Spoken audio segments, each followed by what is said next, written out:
لاہور پچھلے 1000 سال میں اپنا ثقافتی تشخص رکھتا ہے. لاہور لفظ جو ہے پہلی بار قرآن الصادین میں یوز ہوا، خسرو نے کیا تھا، اور اس سے پہلے بھی کئی نام ہیں ذرا سے فرق کے ساتھ. ہاں، اب ان 1000 سالوں میں جو یہاں تہذیب نے جنم لیا، جو کلچر، جو ادب، جو علم، جو فنون، سب کچھ ان لوگوں نے اپنا کنٹریبیوشن جو ہے وہ دیا اس شہر کے لیے، اس شہر کو لاہور بنایا. لیکن یہ قصیدہ تھا. اب ذرا اس کا نوحہ بھی سن لیں. جیسا کہ میں نے کہا کہ لاہور کا واحد دریا سوکھ رہا ہے، لاہور کے پیڑ کاٹ دیے گئے ہیں اور سوسائٹیاں بنا دی گئی ہیں، پرندے ہجرت کر گئے ہیں. سب کچھ جو ایسے لگتا ہے کہ ایسا وقت آیا ہے کہ ہماری سینئر نسلوں نے تو ہمیں اتنا خوبصورت لاہور دیا، ہم کیا دے رہے ہیں اگلی نسلوں کو؟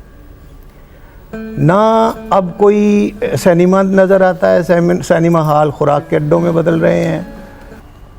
جتنے تہذیبی مراکز ہیں یا وہ ہرارکی جو تہذیب بناتی ہے، شہروں کو ڈیزائن کرتی ہے، وہ لوگ جو شہر کی آنکھیں، کان، دماغ، دل، آواز، ترجمان ہوتے ہیں، وہ سب رخصت ہو رہے ہیں. میں بھی اس میں کچھ عرض کرنا چاہوں گا. مسئلہ یہ ہے کہ جو زوال ہوتا ہے وہ کبھی ایک چیز پر نہیں آیا کرتا.